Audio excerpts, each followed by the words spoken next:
Tom, I've just visited your shop, your workshop, and if I'm honest, the thing that I was thinking about most of the time is how am I going to explain what I've seen and experienced to people who haven't? It is a tricky one because it's a new thing. It doesn't really fit into any categories. They're musical sculptures, they're sort of musical instruments, intuitive, inclusive, pieces of wood that make sound when you stroke them. They're art pieces, they're I think incredible on so many levels to look at, to touch, and to play, I suppose, with. They're supposed to be tactile objects. So they're supposed to draw you in. First of all, they need to look nice, and then they need to feel good, and then they need to sound good. They're supposed to provide a therapeutic moment, a moment of joy and delight, to be something to look at, to something to touch, something to hear, something to play with for anyone to experience. They're not designed to be musical instruments that you need to master. They're not designed to be pieces of art just to be visually appreciated. They're something between art and science and experiment and invention. I kind of floated around nearly among the various items on display. And when you touch these beautiful pieces of wood, they make fantastic sounds. Would a musician be able to actually play a tune? It has been done. There's one of my harps went over to Ireland and was played for the International Harp Festival by a prolific harp player.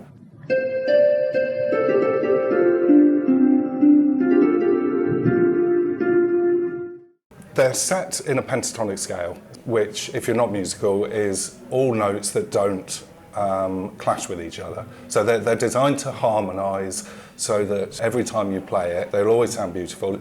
Anybody of any ability, of any age, can walk up to it and will immediately be able to play something nice. It's really refreshing to go into a shop and not having the signs of do not touch. Who do you have in mind when you design those wonderful items?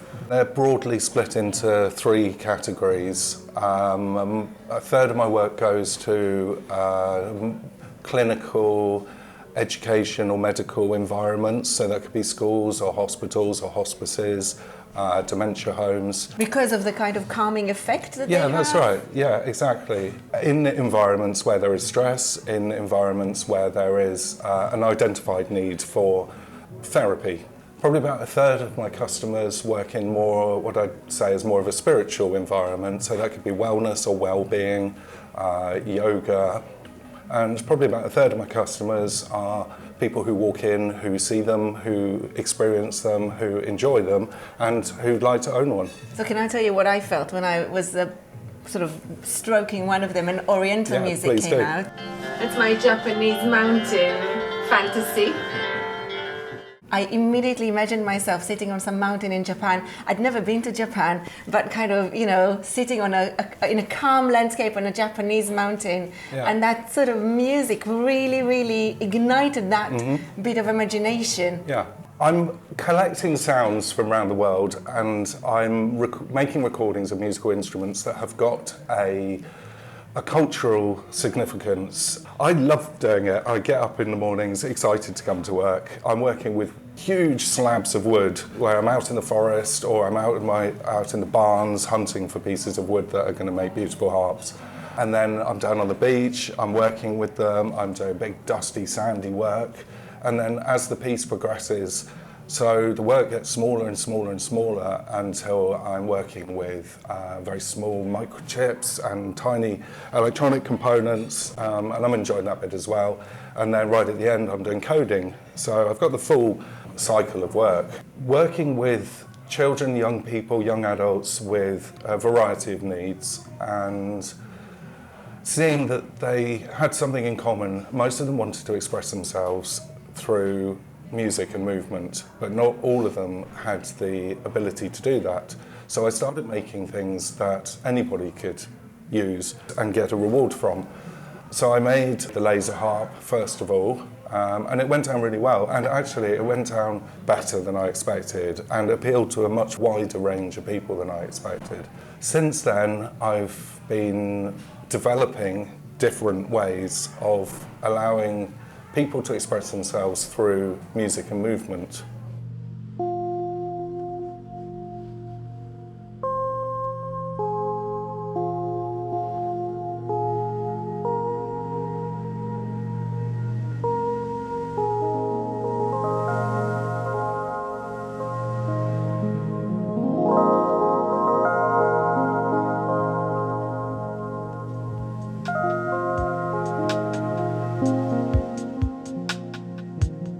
The actual electronics that happens beneath the surface is fairly dry, it's electronics, it's very factual based, and kind of giving away that kind of pops the magic a little bit.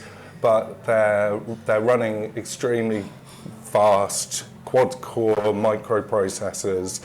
On the face of it, you just see a beautiful piece of wood.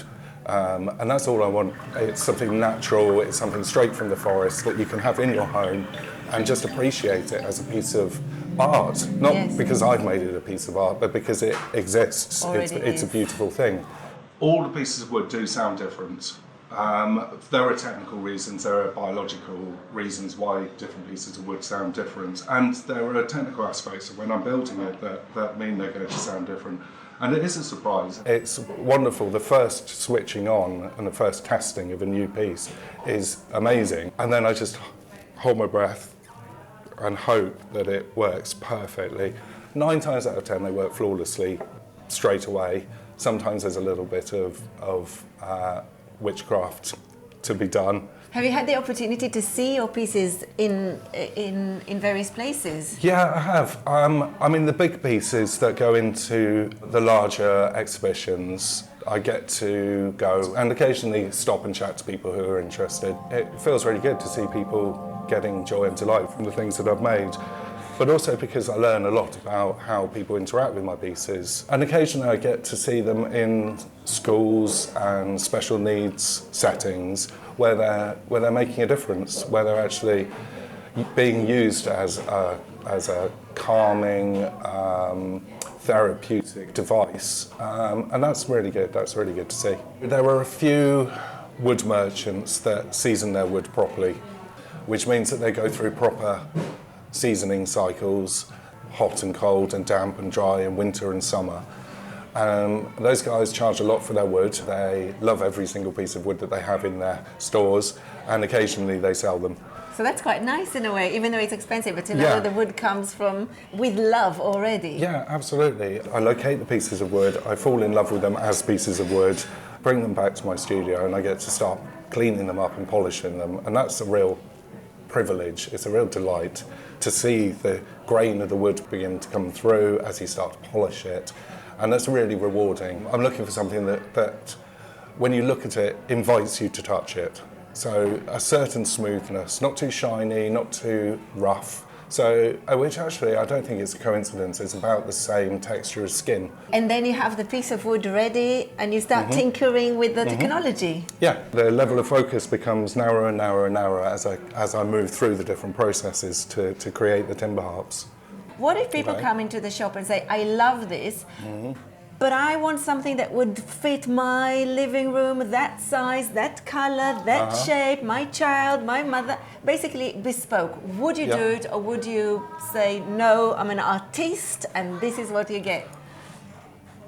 My default position is always, no, I'm an artist. I make what I feel like. If you don't like it, go elsewhere. But every now and then something comes along that's too interesting to say no to. It might be a child with a particular range of needs, or it might be somebody who is so in love with my work, but they really want something that goes in a certain place. And then if I can, I will make something bespoke. How can people who are watching this, how can they get in touch with you? Well, the best thing to do is to come and visit in the studio because, as you said, these are tactile pieces. You need to see it and touch it and hear it. Come along to Worthing Seafront, to my studio at East Beach Studios, and have a go. And I'm always welcoming people. I'm always welcoming customers. I have a website. My name is thomasfreer.co.uk, and the usual Facebook and Instagram. Always the best thing to do with interactive sculpture is come and interact with it.